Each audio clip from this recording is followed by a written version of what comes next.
Have you checked some countries around, like how old? But they are making progress. Yeah, they are making progress. I think the people who matter is how they use the youths and the technocrats to develop the country. Sometimes these positions like president, they're not the ones who go to sweep or to come and run the computer. These are sometimes ceremonial positions. They will be advised, okay, now it's time to, I'm not advocating that Zambia should have a very old person president. How was the youth is very youthful. But what I'm trying to say also is, as you talk much about Nigeria and how old it is, also Google around. How old is the this and that country? Of Cameroon. Can I give you an example? Yes, ma'am. Here's this man who owns this university. Does he lecture? Does he come to see how the toilets are? Yeah? Does he come to our office all the time to check what she's doing? Does he check on the guards? So similarly, even for presidential meetings, you are told, stop drinking tea. Now go There are also young leaders, young presidents who have done but wasting time. Yeah. So you must be, it's the system. You see, we can have an old president who's even 120 years old. But if you have a good system, you, the young ones, as permanent secretaries, as directors, and you push the system, things will work. It's not the president. Actually, the president is just blamed. 2 days ago, President Kenyatta was asking, you people are saying there's corruption. I have put in place systems. There's somebody to look after the anti-corruption. There's a director. Yeah? If I start pushing them and telling them what to do, they'll say the president is interfering. What do you want me to do? I've put in place people who are educated, rightful.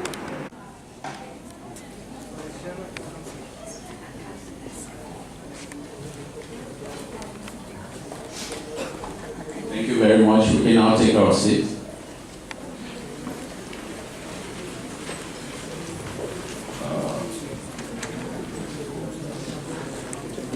My name is Ezugonam Lawrence. My name is Nancy Chedri. And we will be co-anchoring the event today. We really apologize for the change in timings, but now we're about to kickstart. And Indian national anthem will be the African Union anthem.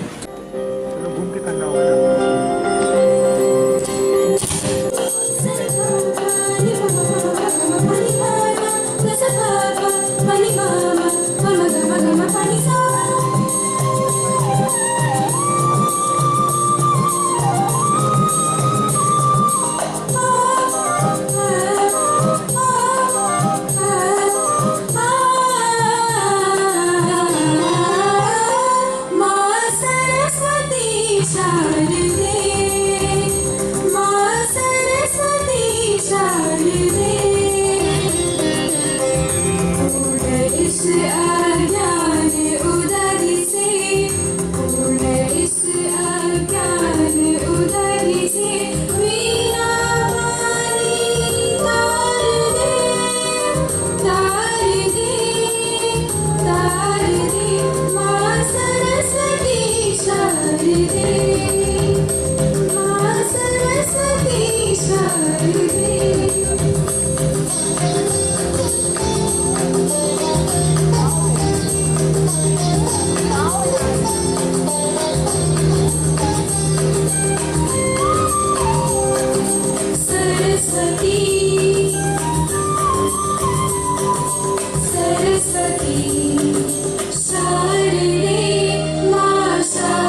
Zambia is in Africa, and Africa has 54 countries. Zambia is in the southern part of Africa, and it is surrounded by 8 countries. Geographically, you call Zambia's landlocked, but we have changed that definition as Zambians. We call ourselves land-linked because we are connected by all our 8 neighbors by road, by rail, and by air. So we call ourselves land-linked.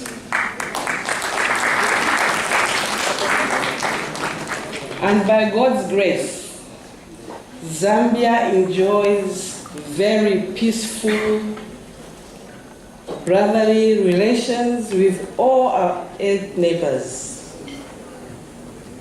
We've never had any issues, and we've lived happily ever after. Powers that be then, President Kenneth Kaunda, who is 94 years old today, now, and is still alive. Our President Kaunda was very instrumental, together with his brother, the late Julius Kambarage Nyerere of Tanzania, President Kenyatta, and other leaders to form African Union. Those days it was called Organization of African Unity, which later changed its name to African Union. So those were the icons that made African Union to be where it is. So I had to talk about them because without knowing where we were and where we were coming from, we can't really put a GPS as to where we are going. The aim of this presentation today is really to enlighten the gathering on the meaning of governance, what is good governance, what is bad or poor governance, the difference between good and poor governance, characteristics and principalities of good governance, the pillars of good governance, why good governance is important, what good governance involves, and challenges facing good governance. And obviously, there will be expectations after my presentation. And the main expectations after this presentation is for all of us, the audience, to understand and indeed explain the points that I've highlighted. And from the outset, I must note that the complexity of governance is difficult to capture in simple definition. Nevertheless, we are speaking English, the Queen's language. The English word governance is derived from Latin and ancient Greek, which originally means control, guidance, and at the same time, manipulation. Its meaning had long overlapped with the word government and was mainly used to refer to administrative and political activities related to national and public affairs. However, in the 1990s, it was given a new meaning by Western political scientists and economists. Since then, the word has implied much more than it did traditionally, and is starkly different from the word what government means. Instead of an exclusively political term, it is widely used in social and economic spheres. Are we together? In modern times, the need for governance exists anytime a group of people come together to accomplish an end. Though the governance literature proposes several definitions, most of it rests on 3 dimensions: authority, decision-making, and accountability. Therefore, the working definition of governance reflects these dimensions: authority, decision-making, and accountability. Governance determines who has power, who makes decisions, how other players make their voices heard, and how account is rendered to those decisions. Governance is how society or groups within it organize to make those decisions. Governance is the process of decision making and the process by which decisions are implemented or not implemented. From the highlighted definitions, it can be noticed, however, that as we unpack this simple statement, three big issues come to the fore. Who has a voice in making these decisions? How are decisions made? Who is accountable to those decisions in terms of implementing and so on and so forth?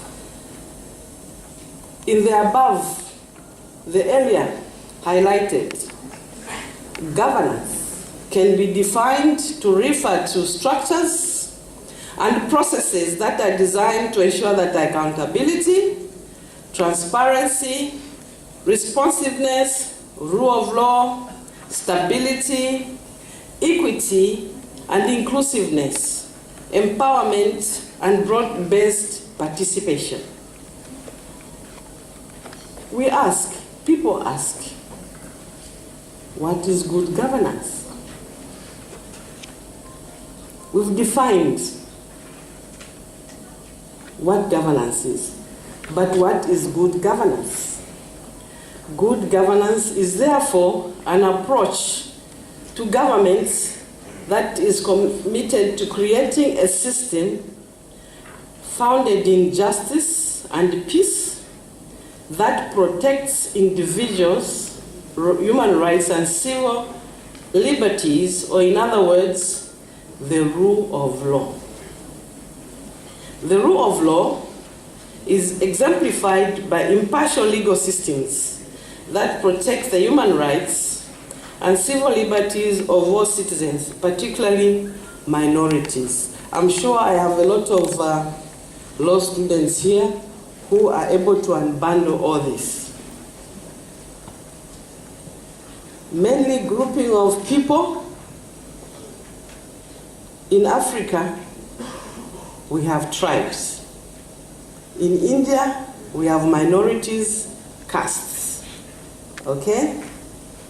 And also we have issues to do with gender-related groupings, women, children, the elderly, the disabled, or the differently abled, and the youth. Good governance is an interdeterminant term used in the international development literature to describe how public institutions conduct public affairs and manage public resources. We unbundle it further and we talk about what is bad governance. Bad governance is the inability of a public institution to manage public affairs and public resources. It is failure of a government to meet the needs of society while making the best use of all resources which are at their disposal. And then questions are asked. What are the differences between good and bad governance? We'll start with good governance.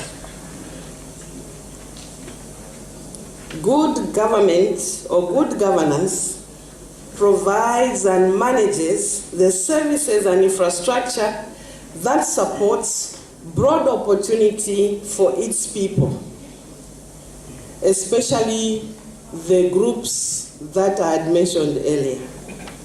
It protects its people from exploitation and abuse. It looks out for public problems and solves it and takes care about how many people are in need of those specific facilities. Is it the elderly, the differently abled, and so on? Bad governance.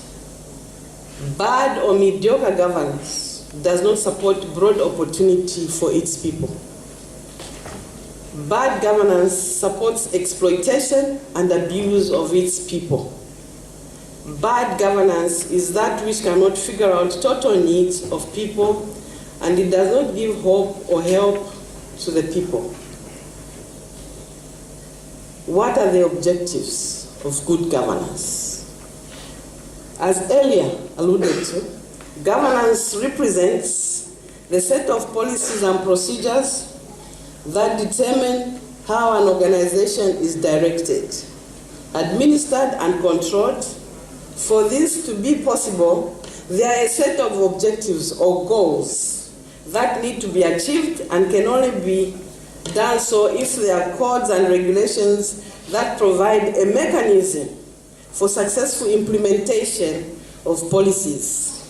It should be stressed beforehand that governance codes and regulations help control executive directors of public institutions, as well as provide checks and balances and alerts. Red flags. Why is good governance important? Are we together? Are we together? Yes. Good governance, at the heart of any successful administration, is essential for an organization to achieve its objectives and drive improvements, as well as maintain legal and ethical standing in the eyes of shareholders, regulators, and the wider community, especially the minorities, the differently abled, the children, the women. That grouping is very important. Principles of good governance. Good governance has 8 major principalities, and these are at times referred to as elements or characteristics or pillars, depending on which school one went to, and these are participation. All male and females should have a voice in decision making, either directly or through legitimate intermediate institutions that represent their interests. So, for example, if a grouping of people here see that certain issues are not being taken care of, you can't all speak at the same time. Form a committee and choose a leader to represent you. That should be your voice. The rule of law, protection of individual rights. Women, men, gender-related issues. Transparency, openness between those in authority and the public. Responsiveness, how quick and well an organization reacts to people's needs or something. People's needs, not wants. So we need to differentiate between our needs and our wants. Consensus orientation, decision-making model which ultimately aim to garner the involvement of the people or entire group's permission for the final decisions. Equity, being fair and impartial to all members of a particular institution. Effectiveness and efficiency. This looks at how well and fast can an institution respond to people's needs. And I want to underline that when you are complaining, it's always good to identify your needs first, not your wants. Accountability. The fact of being responsible for what you do and able to give a satisfactory reason for it or the degree to which this happens.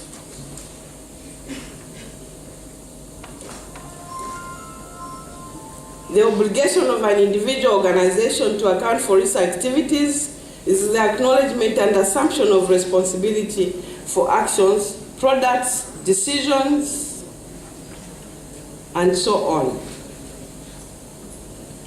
And these include policies, the administration, governance, and implementation within the scope of the role or employment positions encompassing the obligation to report, explain, and be answerable. From what I've highlighted, it can be noted that governance is a system of rules, practices, and processes by which a firm is directed and controlled. Governance essentially involves balancing the interests of an institution's many stakeholders, such as those in management, the subordinates, financials, government, and the community. Why is governance important? Governance is at the heart of any successful business. It is essential for an institution or organization to achieve its objectives and drive improvement, as well as maintain legal and ethical standing in the eyes of stakeholders, regulators, and the wider community. Governance is not simply a concern for governments, but for any institution or organization of any shape or size. Governance is especially important in the public sector because you are dealing with the public money, according to Adjunct Professor Nigel Fair, GAICD, the director of the Center for Internet Safety at the University of Canberra, who was speaking at AICD's Public Sector Forum at the War Memorial on 11th August, echoed this sentiment. And what are the challenges of governance? Implementation of governance faces challenges which include effective representation of diverse population.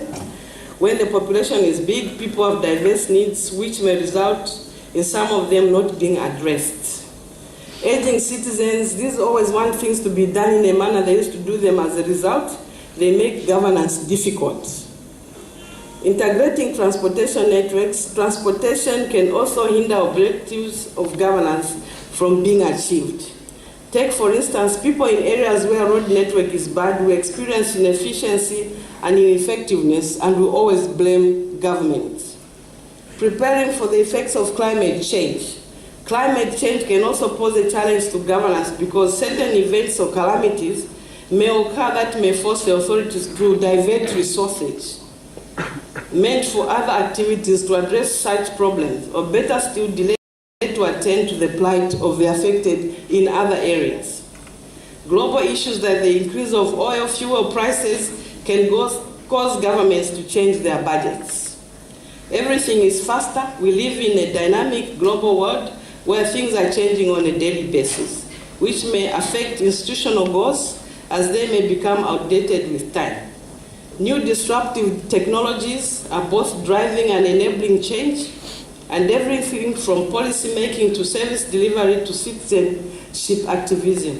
As expectations grow, the relationship between government and citizens is changing and sometimes unbearable. Renewing our notions of privacy, of openness, control of government data, and in short, rigid government control over data, decisions, and the social agenda is just no longer tenable. And how to incorporate the direct involvement of citizens between elections while responding to the newly empowered activist citizens. These are all defining what governance is all about. Thank you for listening. May God bless you.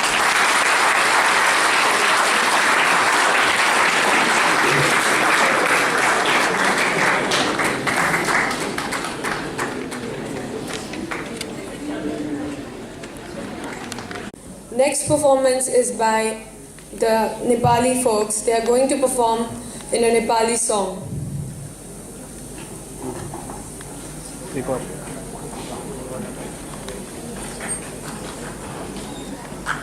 On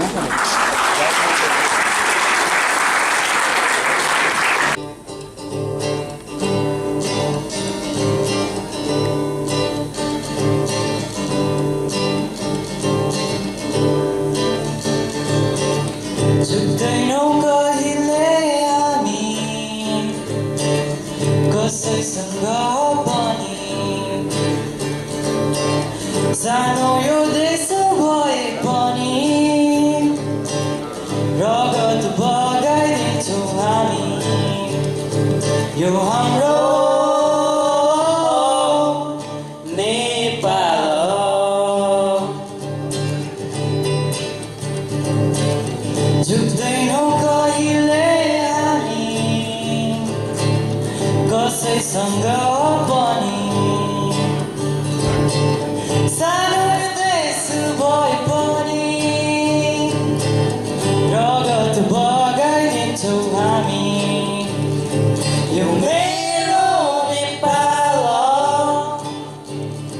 Yo timbro Nepala, yo mero Nepala, yo hamro Nepala, yo hamro Nepala, yo hamro Nepala, yo hamro Nepala.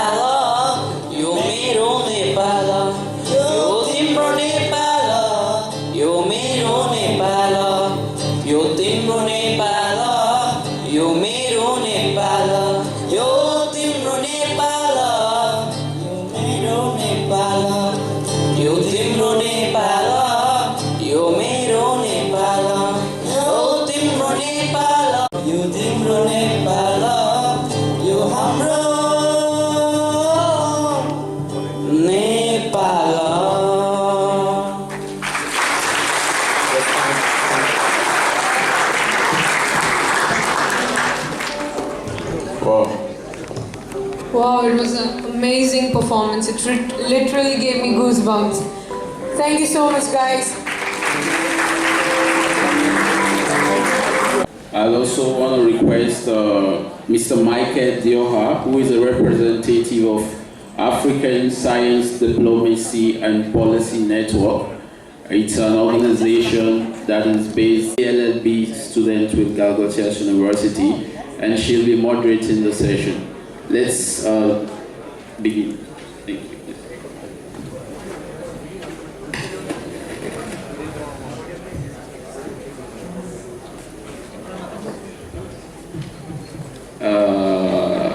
I don't know if you guys noticed something, right? We could have it, not segregated gender-wise. Maybe the moderator sits this way and, one of the panelists the other way. You have to make place for her. Come this side. Yeah.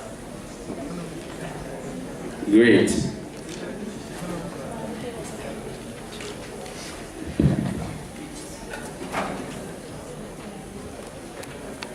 Yeah, this session is gonna just be for 20 minutes. We'll have one question only after the session and proceed for lunch when we're done with felicitation. Thank you. Hello. Good afternoon. I'm the CEO of Galgotias University, to Ma'am, the Vice Chancellor, and Her Excellency, the Ambassador of Zambia, and my extinguished great guests, and ladies and gentlemen, my colleagues, who will be I'm Chandolenko Swanda, BA LLB students in Galgotias University. Our topic is on youth role in accountable governance. Before we eat the food at the table, I would like to define accountable governance as what it is. It refers to the collective responsibility of officials to preserve the public interest in the government by delivering on policy and outcomes and safeguarding the public interest.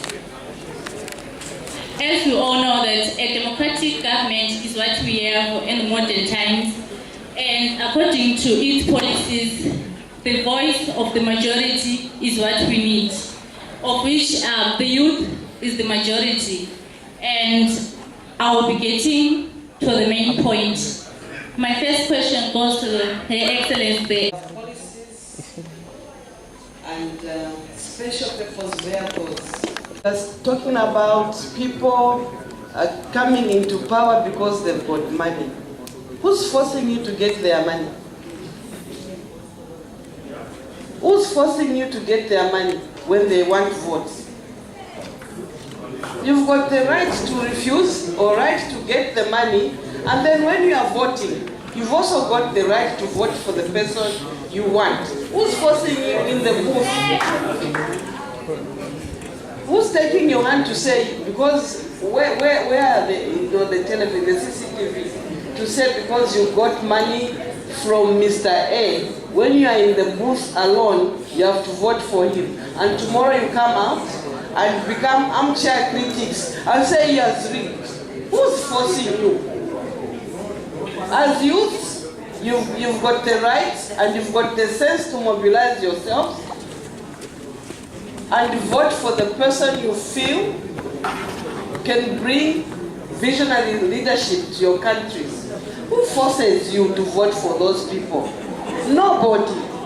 So you've got no right to come and sit here and say, these people, they've got money. Who's voting for those people? And what makes you think that the system rigs? You have no evidence. You see, when people win, they've rigged. When they lose, somebody else has rigged. What is it that you want? For Africa, I'll tell you something. Stand up and be counted. And you African youths, you've got no right, you are outside Africa, to come and talk ill about Africa.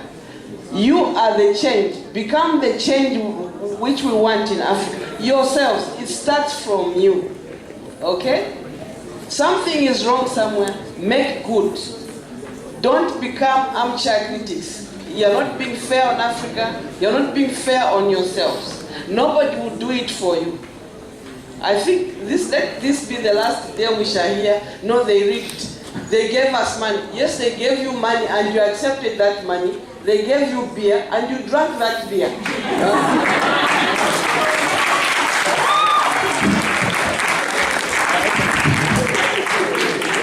So you know what? The people with money, you can win an election without having money. But you, the youths, you want to be leaders. Stand up and be counted. Identify the person you feel will move the country forward. Don't be armchair critics. Because in the booth when you go and vote, you are alone. You see? A vote is secret. The results are what are public. You get people's money, you drink their beer, and then you come back and say they rigged. It's only people.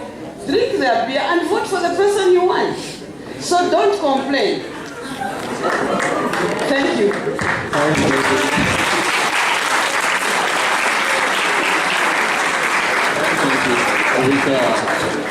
You said absolutely right. What is it absolutely right? But with profound respect, I would like to ask, if you forget about those that are here, let me believe that we are well to do here. If you see someone that cannot feed himself, just one spare meal a day, and you give him money, a reasonable amount, and give him promises that when you win the election, you will give him more. Realistically, will the person vote for you or he will not vote for you? Or will she vote for you or she will not vote for you? No, thank you for that question. You see, I'll talk about myself. I am not rich, okay? I am not rich. But I won elections at the age of 35. I went to my village and I told them, I have come here to be your representative. You tell me what you want, I shall tell the president what you want, and I shall bring what you want. I never promised anybody that I shall make, just glory out of nowhere. My village is very remote, okay? So the people believed in me because one, my conduct, my consistency. You see, in politics, when you stand up to become a leader, I'll tell you something. The change should start from here. They'll say, what's your name? You are Mike. They'll say, Mike, that's the one who wants to be our representative. That's the boy who raped that girl. That is the man who has 3 kids and he ran away. That is the man. You see? What character are you? How do you conduct yourself in public? Okay, as a leader. Because those things will be throwouts and throwbacks.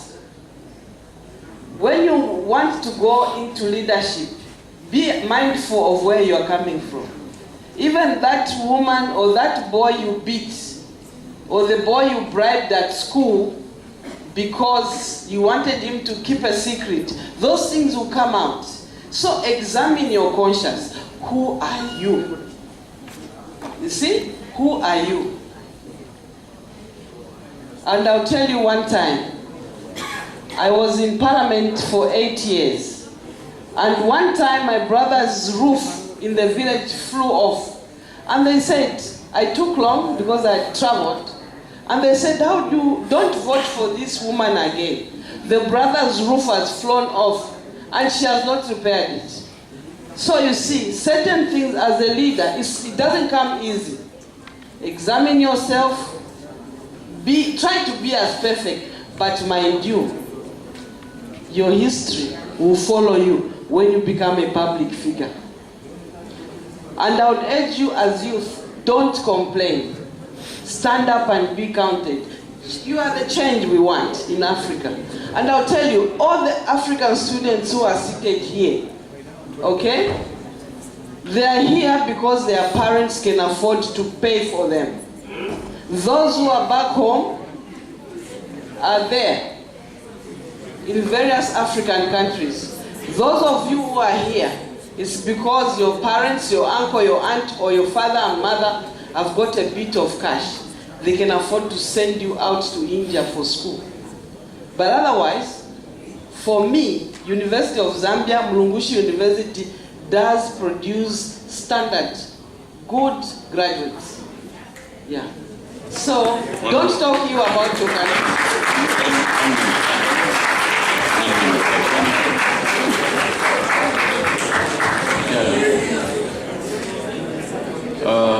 I think this session has been very interesting. We had actually expected it to be a 20-minute session, but it went more than 20 minutes. Before the panelists actually leave, I would like to invite the RC President, Mr. Mervel, to please come on stage and felicitate them.